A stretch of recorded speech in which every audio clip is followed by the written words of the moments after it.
For anybody in life, sometimes this kind of situation will come for which we are not responsible. Sometimes during the earlier period, maybe he has left the job, he has retired also, but you have signed some document, some contract was given, and that case is going on, they pull you back. So many such things can happen, and it is very natural that an honest person will get very much disturbed, those who are given to it. One thing is true, that the first time it has happened, you have been so much disturbed, so it should happen 2-3 times to you in some other ways. Then you will get adjusted to it. It is our not facing any difficulty in life which makes us so upset about when we are actually facing the difficulty. So we must course through that. That is the only advice I can give. And that anxiety part is, we call it in spirituality, we call it vichara. Vichara means introspection.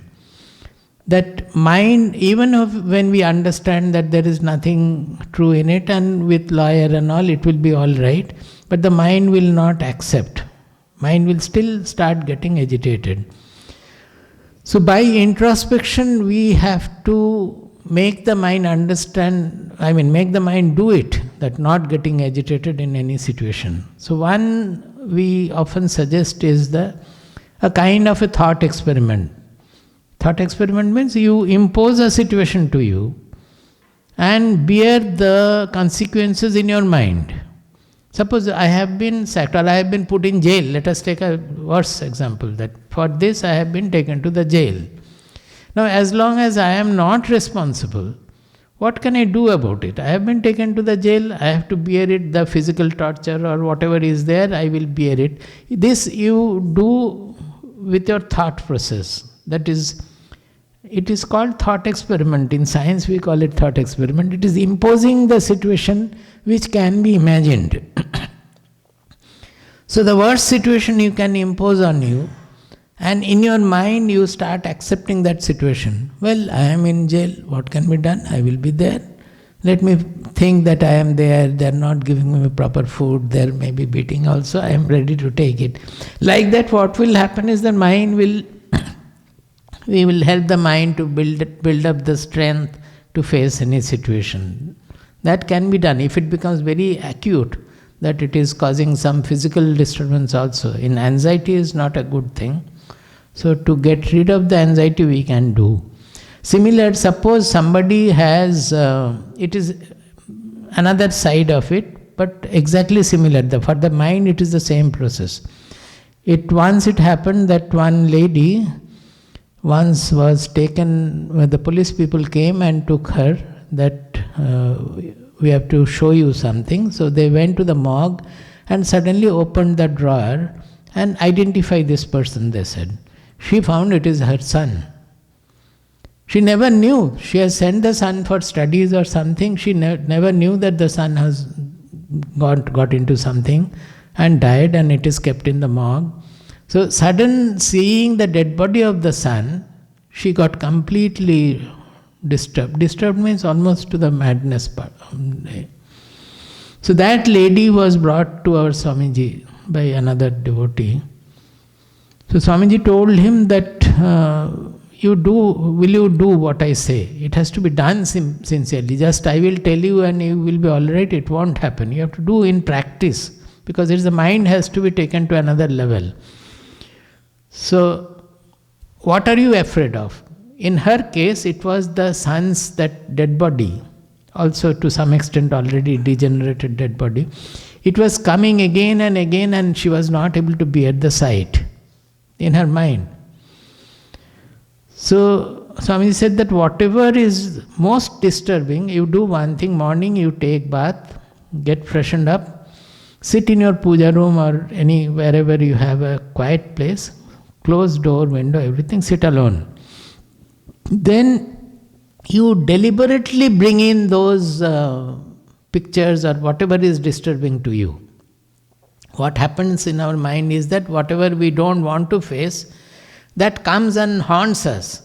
We want to get rid of it. But we are not able to because they come and haunt us. Now, if we deliberately bring that in, then I am at a higher level. You understand? Normally that is at a higher power, that is having higher power, and it is overpowering our mind. And we are always losing the game, being afraid of facing that situation. Now, if you deliberately call that situation to your mind, that means you have the strength and you are calling it. So that is what works, that strength comes out of that. So you do it for some time and you react to it in any manner you like without hurting you. You cry, you weep, you can do anything you like without hurting yourself. And you freely express. Don't think that, no, I should not express, I should not cry, something like that. Absolutely, openly, freely you express yourself. Do this for 7 days and come to me and tell me after that. He said, well, for about half an hour you do it every day. Or maybe 1 hour, whatever. Less than 1 hour in any case. Within 3 days, this lady comes back and says that, Swamiji, I am perfectly all right. Completely gone. Only 3 sittings she had to, maybe Swamiji had said that you do it in the evening also. Can be done, it is up to us. But within 3 days, she was completely relieved of the problem, because that you consider the thoughts to be another personality which is having. When we are fearful of that thought coming, we are at a lower pedestal, and that is having the higher power. When we deliberately call it, oh, you come, I will see. You come. Not in an inimical manner, in a friendly manner. You come, you come. Then that effort itself means that you have gained the power to tackle the situation. So it works very well. Similarly, in any case, suppose those who have, that also we have tested, the exam fear. Very good student can have first rank anywhere, but not able to write the exam. He used to become so enervated, that so much of nervous, that he would not go for the exam or write the exam properly. So what was the harm? See how foolish we become. If I don't get the first rank, be a little wide-hearted, large-hearted, allow others to be first. What is the harm? You deliberately allow 1 or 2 others to have the first rank and second rank. Every time you have to stand first. This is what happens because of our self-centeredness. That is, constantly we are thinking only of ourselves. We don't think of the world at all. And the mind picks up all kinds of suffering, nervousness because of that. Basically, it is self-centeredness. All the students you talk to them, find out their anxiety about exam is because they are too self-centered. They are good students, but they are not able to perform well because of this. So when they are told that it is this, and what is the harm if you don't, even if you have a fear of failing, you think that I have failed. Father has got annoyed, father has sent me away from house. I am roaming in the road. Impose on you. You will find that the nervousness has gone. And what will you do? What you know, only that much you can write. You cannot write anything else. So you study well. When you are studying, study well. Know everything. Don't think of the exam at all. Whatever you know, you write down in the exam, and whatever happens. But we have to spend our mind in that kind of a thinking. That is the living part of it. If people don't do that, then they will not get the result. In that thought, we have to keep our mind incubated by that thought. Does it mean? So you should not be anxious at all. So many people are unnecessarily suffering from so many cases launched on them. Out of nothing, that income tax people often will put so many cases which is not at all true. It is for the lawyers to get a very good lawyer who will be able to guide you properly and leave it on them. What is the harm if people tell you a chore? Accept it, theek hai. I am not a chore, I know. I am not a thief, I know. If people say, let them say. It is just like Bhartrihari is saying, na? So that also you have to think about the shloka, all these things, that we should give our mind, that we spend that mind hour on that. Then the mind will build up the strength not to get nervous or not to get anxious. Another lady was there in Tisco. Her husband was working in Tisco. Every day by the evening she will kill her husband and start vomiting, and you understand? Thinking that my husband has undergone an accident, and what will happen if he doesn't come back home, she will start vomiting out of anxiety. That means she was killing her husband out of nothing. She is killing her husband every day. So husband will die one day. At that time you do, doesn't matter. But why are you killing your husband every day? Nothing has happened. He has come. Maybe always a little delay will be there in factory and all. Immediately she would think that something has gone wrong. He must have met some accident. There are some, but similar, there also you have to think and spend some mind hour on that.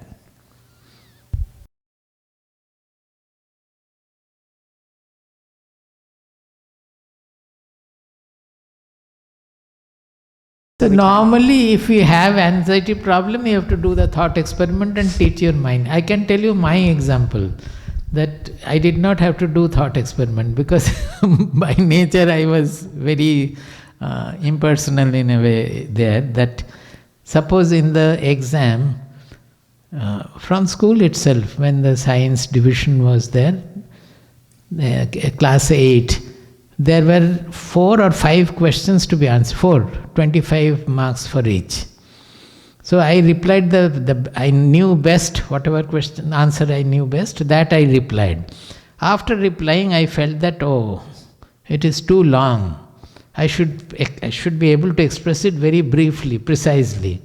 So seeing that, again I started editing that answer, that is rewriting the answer, and presented a very good answer to that question, brief, maybe half the size of, or 3/4 the size of what I had written. Then I looked into the time and found that I have only half an hour left for the other 3 questions to be replied. 3.5 hours have passed. 3 hours or 4 hours? 3 hours.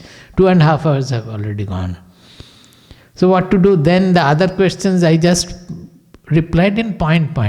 Number 1, number 2, small like that. So the fear was never there that if I will fail or anything like that. That did not come. Whatever best I can do, I did it. Now later on, I understood that my handwriting was very slow. I was given to slow writing. So when we had to answer 6 questions, I could maximum reply 4. More than that, I could not. And I accepted that situation. It was my nature to accept that situation. I will reply 4 and I will pass. I will get a more or less first division or whatever it will come. So I accepted that, and I devised a method which will give me a little more marks. That is, only 4 I will attempt properly, and then other 2 I will write those points, that about 8 or 10 points, because I found that the teacher is giving good marks out of that also. Or maybe sometimes I will reply 3 and the other 3 I will reply in points. That is how somehow I have managed to, not that very good marks I have got, but I was never anxious or agitated about my exams or anything like that. I accepted that I won't be able to reply very fast because I was not doing that kind of preparation also. So there are ways, but mind can be trained by proper, by spending mind hours, which will strengthen our mind. Any situation can be tackled like that. This is such a good method. And one thing, this was told first by our Gurudev Baba, who is not there now in Dakshin Khanda. In Bengali, he said that, যে সমস্ত চিন্তা তুমি পছন্দ করো না তাদেরকে ডেকে নাও, শত্রুভাবে না, বন্ধুভাবে বলো যে তোমায় আমার চাই না. I will explain it, that whatever thoughts or situations you do not like, suppose some thoughts are haunting you, you don't like to be haunted by them. So you call them and ask them to go.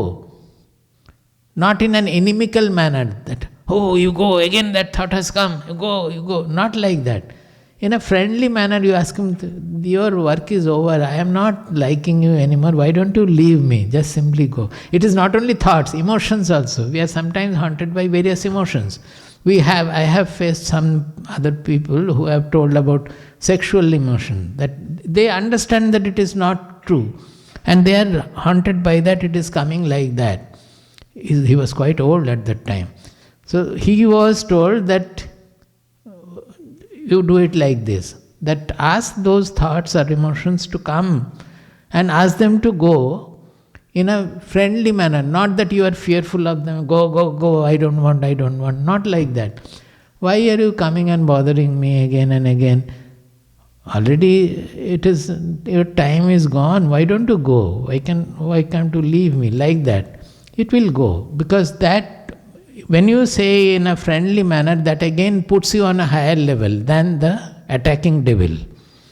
If you are fearful of that, means you have already given the devil the higher position. He is having more power and you are fearful of his invading you. So this is a very scientific method. If you apply properly, it will work very well.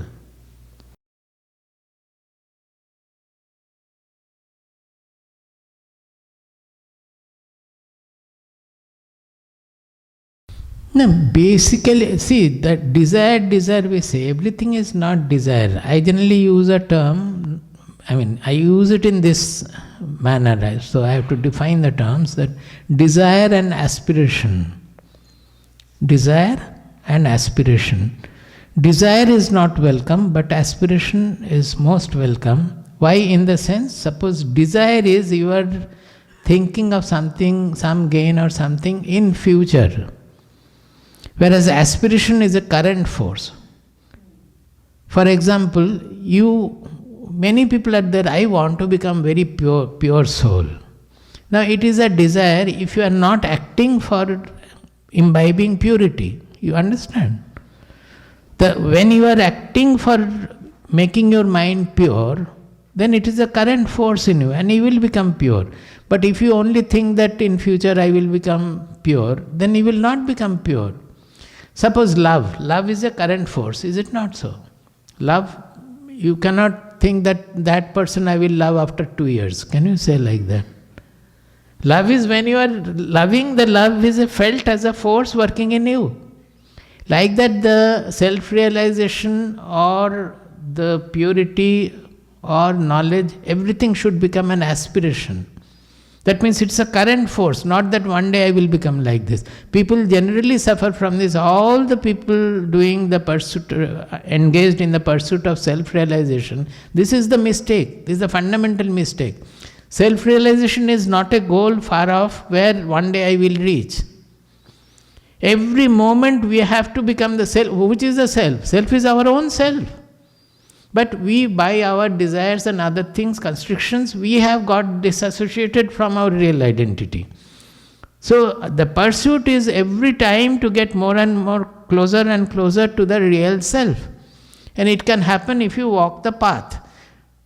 Not that one day I will reach the goal. You have to walk the path.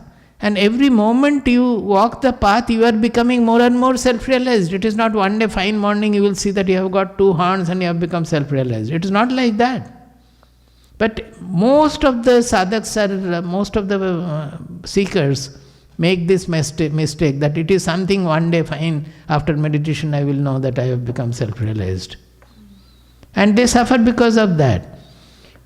Self means what? A self is not affected by anything at all. It is Atma or Brahman, it's a concept which tells us that our identity, the ultimate real identity, is not mortal, it is immortal. Can you find any immortal thing in the created world? Anything is there which will not perish? The whole creation is perishable because it is running by causality. It has born out of causality, not born, that afterward it is whatever is manifestation, it is out of causality. Everything will get destroyed. So this self or consciousness or Brahman, it is not to be found in the objective world. It is what the subject which is seeing, which is perceiving, which is knowing the objective world. So such a self cannot be disturbed by anything at all. Anything happening, self remains unaffected. This is the most unaffected. Even space remains unaffected, but self is more than that. All other things are revealed by the self. The self never gets affected by. Suppose you think of your I in your consciousness. Has it ever got affected by anything happening to your mind? You have been a witness of your suffering. You have been a witness of your happiness. You have been a witness of your happiness, dukkha, impurity, purity, bodily health, mental health, intelligential dullness, intelligential sharpness, everything. You are the observer of that. Now, if the observer also undergoes a change, then that is not the observer. Suppose the clock, if along with the arms, if the dial also moves, will you know the time? You will not know. Similarly, suppose your body is undergoing change from the birth onward. So many changes it has gone. If I have known all those changes in the body, I must not have undergone those changes.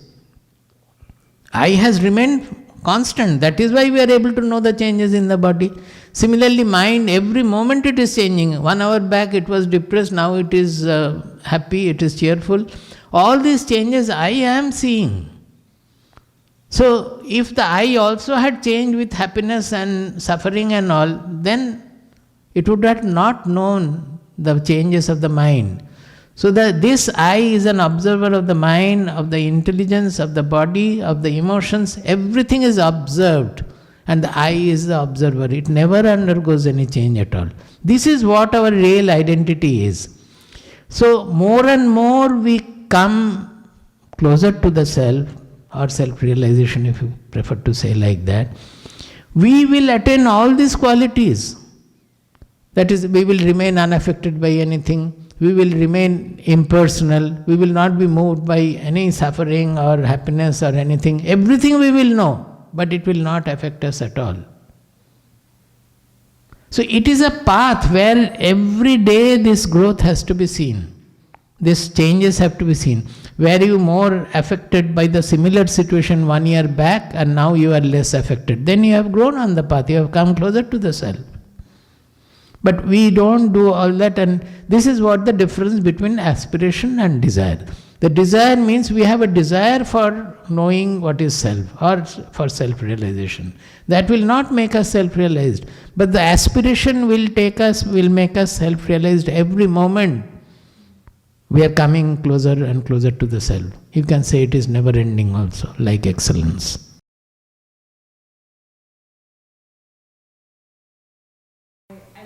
I love the concept of the current force and doing things every single day. I'm taken back to, I used to live in Seattle for about 2 years, and I had 2 friends who wanted to do the bike ride. There's a bike ride for about 170 miles from Seattle to Portland. Pretty aggressive, but an ambitious goal, and it happens every year. And I had 2 friends, Swamiji, who both wanted to do the bike ride. One person spoke about it, he would talk about it more often than the other, and the other person trained every single day. And so I'm thinking about this idea of the current force, where there was one person who was talking about it less, but it was training more and doing all the small things like going for a 6-mile bike ride every day after work. And the other person was saying, oh yeah, I got a couple months, I'll do it, but I'm doing that bike ride. And there was one, out of the 2, there was the one person who finally did that bike ride, because for one, it was the desire, and for the other, it was the aspiration. Swamiji always says that 3 boys, 3 friends, they wanted to climb a hill which was visible from their house regularly. All the 3 one day, it's exactly like your example. They thought of climbing that day, all the 3 went. Going near the foothills, one boy said that, no, it's very high, I will not be able to climb, my stamina is not there so much. So he remained there, he did not try. The second boy, after climbing half, he said that no, already I am so much tired, I will ever be able to, it is too high, I am too low, my steps are too small. He remained there. And the third boy said that, the hill is high, but hill is stable, it doesn't move. As I put every step upward, I am coming closer and closer to the peak. I am climbing, that boy. He did not focus on I have to get onto the top. He just focused on the climbing part of it. In climbing, let me take smaller steps so that I don't get tired easily. And I climb. That is actually the secret of hill climbing. We should take always smaller steps, not long steps. Then you will be tired. You must be knowing Kashmiri. So, he stepped, and finally he reached the peak and put his foot on the top of the hill. So now he is taller or the hill is taller? Hill might have been taller, but by his aspiration, his effort, and not having any desire of finally getting onto that is the work they have taken up. It is not a desire. I have to climb the hill. So focus not on when shall I reach the hill, will I ever reach, will I ever go. That is the desire. Here it is the aspiration that I have to climb, so let me climb. Let us not think whether I will reach or not one day. I have to climb, I will climb. And he goes on climbing and reaches.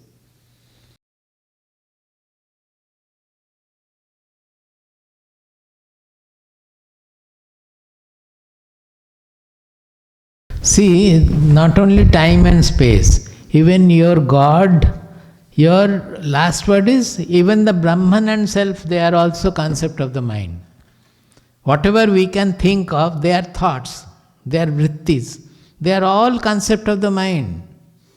There is nothing in our mind which is not a concept of the mind. When the mind, there is no concept, we are in deep sleep or in samadhi. That time there is no vritti at all. So about that the concept of the mind, it is not only time and space, but even our concept of God is a concept of the mind. Concept of no God is also a concept of the mind. Concept of Brahman, self, Atma, everything is concept. But the fact is that taking the concept of the Atma or Brahman, we can get rid of all other concepts and finally drop that also. That is why in our Shastras, finally it is said that Yan neti neti vachanair nigama avojuhu. The Upanishads have spoken about this truth as neti neti, means na iti, na iti. That is, whatever you say, is it this? No. Is it this? No. Because if you can identify the truth as I am telling you the ultimate truth, be very attentive. If you can identify the ultimate truth as this, understood? This means it is a concept which your consciousness is revealing. Anything that Satchidananda say, Satchidananda is not the ultimate truth. We are expressing that, but suppose it is Sat, Chit, Ananda, it is Satchidananda, that is a concept of your mind. The soul or the Atma or the consciousness is revealing that concept. It becomes an object of the soul or Atma. So Atma is the revealer of everything.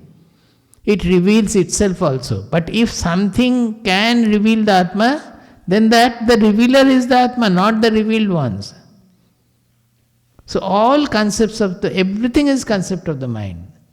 That is why it is called anirvachaniya. It cannot be expressed by any word. Avang manaso gocharam. It cannot be expressed by, it cannot be attained by normal mind or vak word. So there is no conflict with science. Forget about space and time. They are much lower.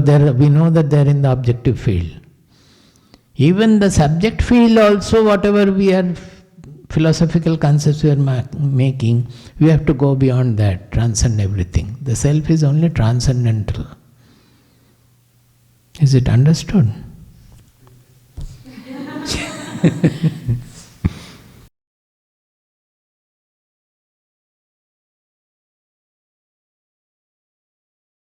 This is what we are. The same situation makes one set of people depressed, and another set of people, they get promoted to the higher level. That is today's discussions, everything was on that. In COVID, we found that we were also very happy, not people died because of COVID, but we were happy that we found a whole, say about 1,000 people who are regularly listening to our weekly satsang. Weekly satsang is 3 times and 1 Malayalam. Those who are listening to both, it is 4 times. For 2 years or so, it has been, now we are at 100th satsang or so for each of us. That means 300 or 400 satsangs have been already done.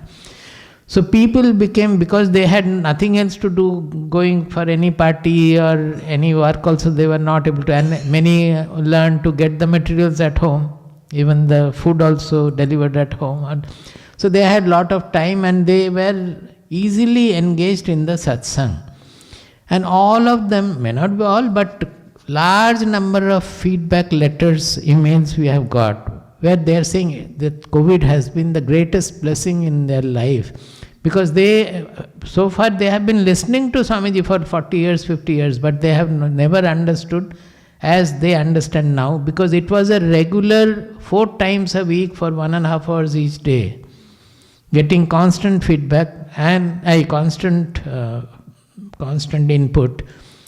And also we were very much insistent about practicing, so they spend the other time on reading further. What happens here is that you are listening to the lecture, going back and getting engaged in again on the worldly activities, so nothing remains. The retentivity becomes very less. In that case, not only the receptivity, the retentivity also becomes very high, because you are not disturbed by the world anymore. You remain at home and constantly listening, and YouTube has the facility, you listen to the lecture again and again. Those who are serious sadhaks, seekers, they have done that also. They are listening again and again and finding out. So it's a question of whether you want to be slave to the situation that, oh, kya ho gaya, COVID, aur kya karenge. Every club, I am not able to go to the club, I am not able to meet my friends, and you go on only repenting for that. Another is taking that opportunity and you pass over to a higher dimension there. This is the same thing in Upanishad is said as Shreyas and Preyas in Kathopanishad. That you have to make your choice. The nature will not make you choose something. Nature will bring, it comes with the 2 baskets. That is, one is having what will take you to the auspicious goal. Another will take you down the lane, following your greed, ambition and whatnot, senses and everything. So one is looking for always something of pleasure. Preyas it is called. Preyas means we like to enjoy life. So people are given to that preyas. But those who opt for the Shreyas, means the ultimate, which will be ultimate bliss, ultimate happiness, those who opt for that, this option you have to choose. That means you are always standing at the crossroad where nature is producing before you. Here is the prayas, here is the Shreyas. It is for you to choose. Once you choose, then we will take you to the proper goal. But the choice you have to make. So some people chose the prayas and they became further depressed. And some people chose the Shreyas, they became elevated during. It is not only COVID, it is happening otherwise also. What did COVID do? COVID gave an universal uniformity, is it not? Whether it is USA, India, anywhere, everybody was behaving in a particular manner. So you are coming to know that some people became very spiritual and some people got degenerated. It's nice to observe the whole thing. In one statement that it is there, right in the beginning we were saying when COVID was attacking everybody, that one sannyasin was in meditation and he said that people were dying in all around, not COVID, it is a long past, some Mahamari had come. Mahamari means some, what do you call it, pandemic. So he said that the people came to the sannyasin that you are there sitting here, why should we be afraid of that? So Yamaraja, that means the death of king of death, he came, his people came, and the sannyasin told them that, see, this is my area. You don't take anybody from here. I am sitting here, I will not leave you if you take from here. Then he begged that at least 10 people you give me. I will not take more than 10. I commit you, I will not take more than 10. He went away, he granted that, he went away. Very soon the sannyasin finds that already 1,000 death has been there in his area. So he called him back again that you had committed that you will take only 10 and 1,000 people have died. Maharaj, it is not my fault, I have taken only 10. The others have died out of fear. In COVID also it has happened. The immunity, the large part of the immunity is in the mind. Even if it comes also, the people surviving is because of the strength of the mind.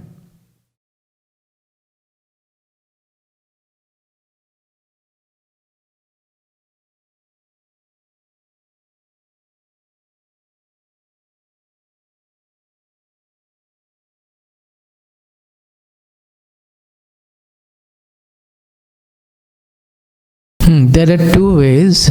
One is for everybody, that it is called repeated introspection. Now, whatever I have said, you might have understood, but that understanding will not work. You have to repeatedly think, whenever the mind is looking for such gain, for happiness, etc., you have to repeatedly think that what next, what next. Suppose people, those who grow old and have to retire, they immediately look for another company where they can join, re-employment. Now, it is not always because of money. After retirement, they find that they are not able to stay without the job. So they look for re-employment. If that goes, again re-employment. So in such cases, should we not think that how long will we be re-employed like that? One day I have to retire. Then what am I going to do? Why not do it right now? If there is a necessity, need for money, it is different. He can do, that's different. But generally we do it because we are not used to stay without going to the office, or that was the earlier way. Now you have COVID, you have got used to working from home, so you will work something else perhaps, I don't know, we have to see. But we have to think like that whenever we are looking for something, that by that what is going to happen. Any serious seeker of spirituality will find this is the point where they take a turn. That what of that? I am looking for that will make me happy, but will it really make me happy? They think and they find that no, it's not going to make me happy. Then where lies happiness? This is a very common question with most of the seekers. So we have to, this is called introspection, to think that what am I looking for is not all right. I will do it. Whatever there is need, I will do it. But I will not think that this will make me happy.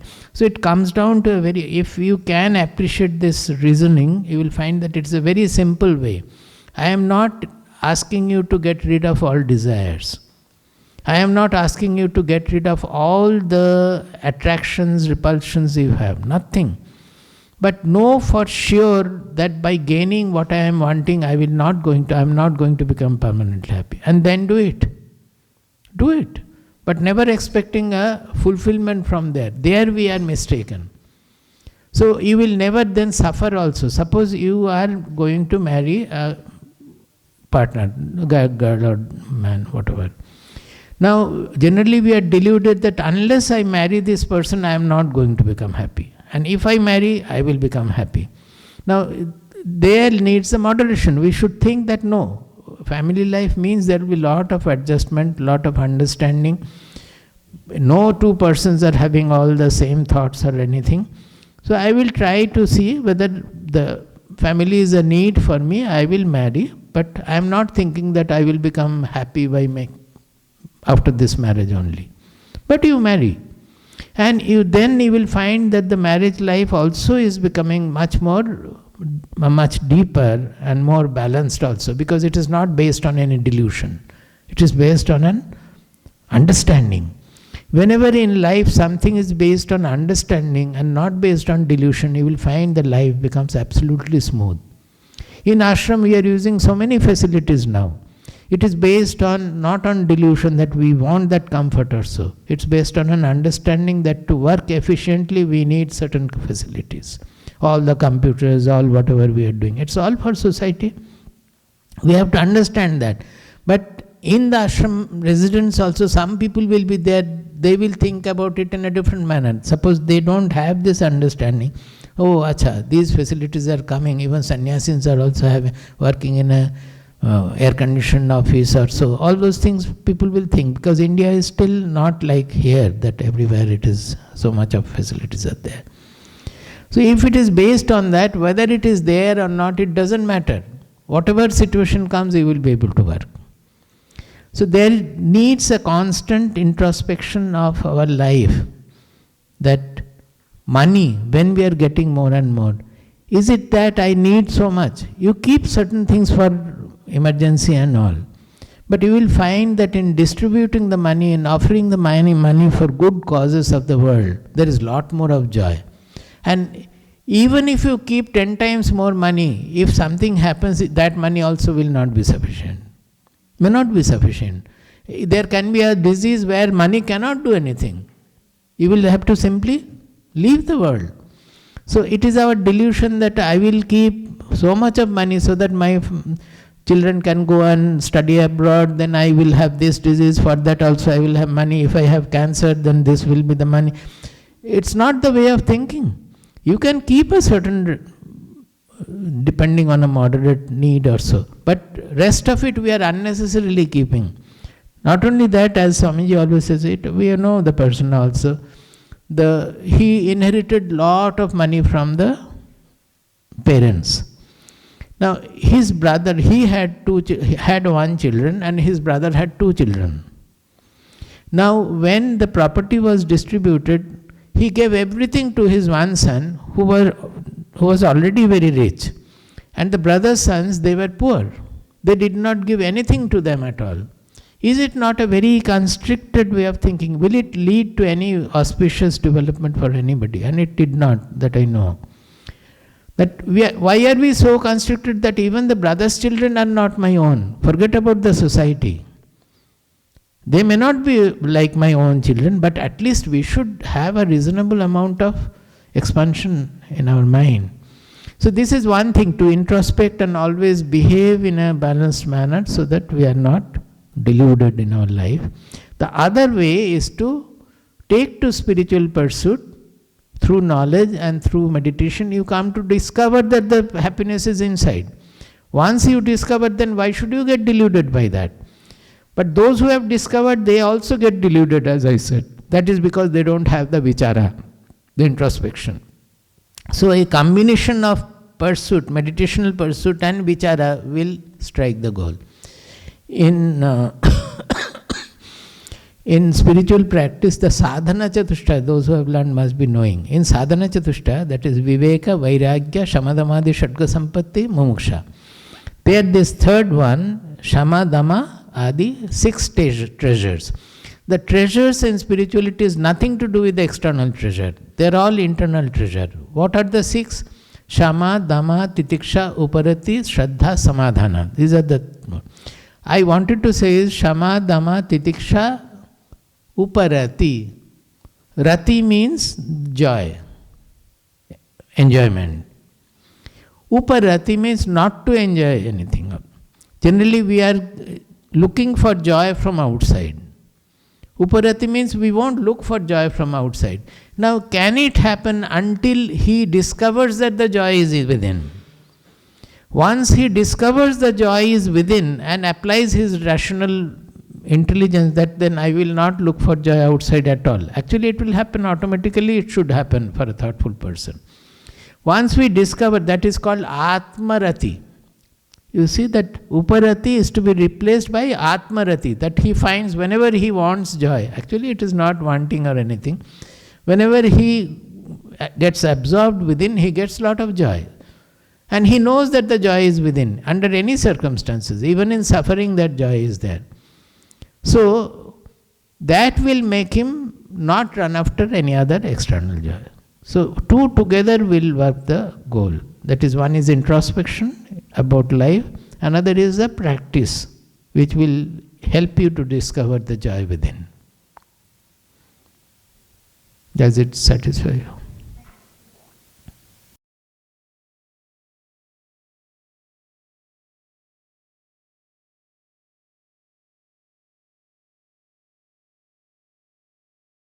The anchor will be the real anchor. That is your real identity within. We don't need any other anchor. All other anchors are perishable.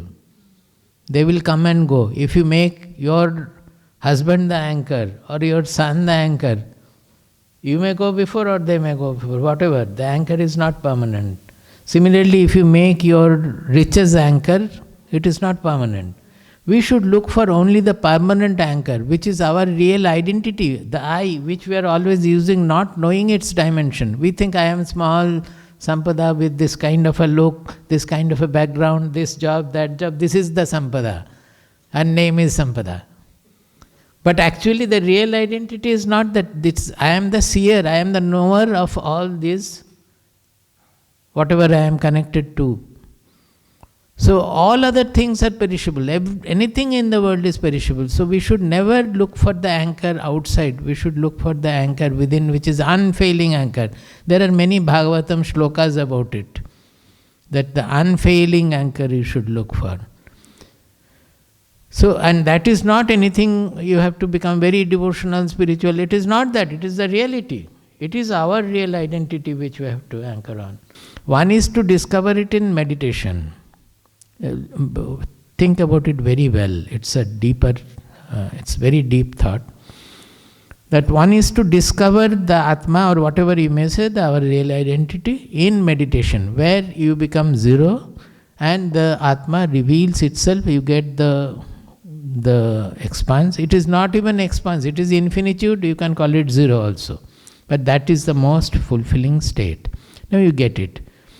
The other is that whatever you have got in meditation as the ultimate, when you are coming out of the meditation, you start missing it. When in a seeker's life, first time it happens, it's a great viraha. Viraha, you know?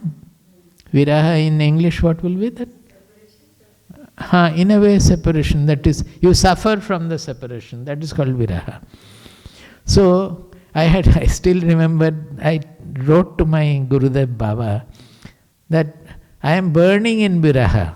Because once you get the experience and then you miss it out of meditation, then it is a viraha for you. That you are not, because next day again you try, you will not get it. Because you are again trying for something, you will not get it. It comes in a very effortless state of mind. When you are not wanting anything, it will come. If you particularly want, it means you have already made yourself small and you are looking for something different from you. So you will not get to your own identity. Do you get that point? But by our very effort, we are separating the I as something different. And in meditation, I want to see that I. Is it ever possible? When we stop looking for anything other than I, the I reveals. This is the greatest secret. That when we stop looking for anything, then only the I can reveal. Otherwise, we are making ourselves small. We are looking for something different and calling it I. That is not the I. That which reveals, that is the I. So the revealer reveals itself when become absolutely effortless. So, once we have known it, what are the characteristics of this Atma, you say, or real identity, my I, you can say, whatever. What are the basic characteristics of that? That it is imperishable, never changing, unaffected by anything. Whatever happens to the mind, sukha, dukkha, suffering, it is only a revealer of that suffering. It's a revealer of sukha, it is a revealer of dukkha, it's a revealer of purity, it is a revealer of impurity. Nothing happens to that at all. It only sees the impurity, purity. That is why they give the example of sunlight, which is showing the red flower as well as the garbage also. By that, the sunlight is not getting purified by the garbage. Like that, our Atma, which is the revealer of everything, it doesn't undergo any change at all. It cannot, because any change has to be in the objective field. It is the subject which is revealing the entire objective universe. So nothing changes there. So what are the characteristics of the Atma we are looking for in meditation? That it is unchanging, it is infinite or zero, it is unaffected by anything, it is impersonal, it is impartial, all these qualities. Now, the next sadhana, after you have discovered this identity, the next phase of sadhana will be that I must not miss it even while interacting in the world. This is applicable for you. So you don't have to do meditation to discover it, provided you have faith in us. And what are the qualities if you have to pursue? Then you don't have to have faith in us also. The moment you get the joy of it, you will know that it is true. What is that? In wherever you are becoming selfish, try to becoming non-selfish, become large-hearted, liberal. Wherever the mind is getting constricted and getting affected, you know that no, it remains in unaffectedness. So we have given so many ways of remaining unaffected. You try to become unaffected. Whenever something haunts you,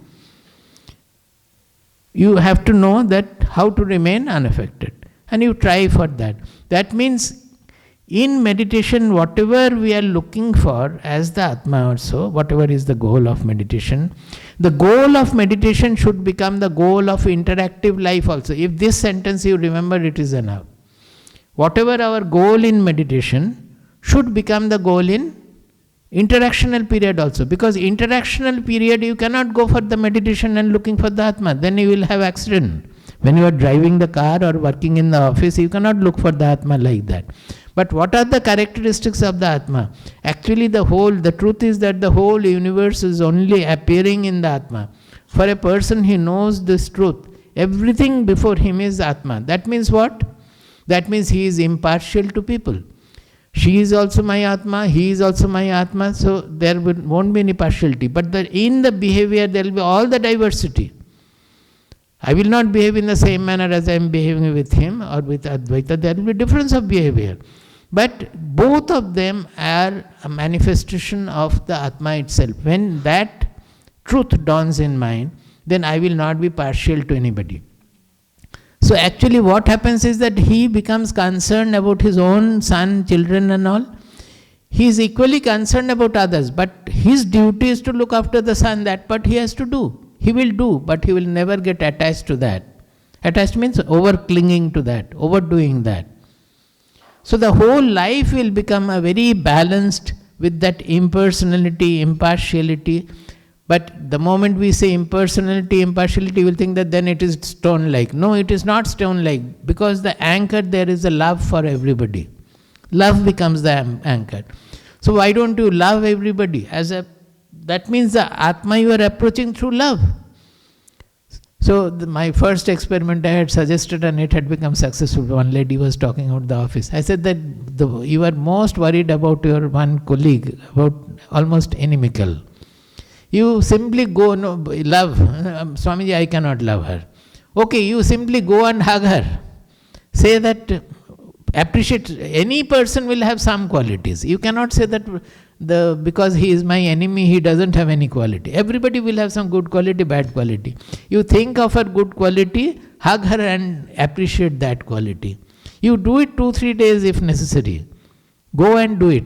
No, she will be surprised. And let her get surprised, let her have a shock of her life, but you do it. And you know, the next time I met, it was about 1 month later or so. She says that fine, she has become my great friend now. It will happen. There is no enemy, no such special lay at all. You will become friend for everybody. They may be criminal, even they will be your friend. Not that you will have to become criminal or you have to support in his criminality. That is how sometimes some criminal on parole or so, they come to the ashram, they talk to Swamiji. They find that here is somebody who will not degrade me, who will not have any wrong idea about me. Once a boy had come. He was in jail for lifetime and all. Swamiji asked him that, what did you do? He had an affair with a girl and that girl was fond of somebody else. He had killed that girl. So Swamiji asked him that, how many times did you stab? He said, Swamiji, I cannot say. I went on stabbing. I was a mad person at that time. But what can be done? I have done it. What makes a person to come to an unknown Swamiji to come and discuss about it? He must be having some relief. Why should he come? We don't know him. That is why our Shastra said that even all kinds of animals, they come to such a person. Why? Because of his love. So the anchor is not a dry anchor. It's a very loving, vibrant, universal anchor. Is it okay?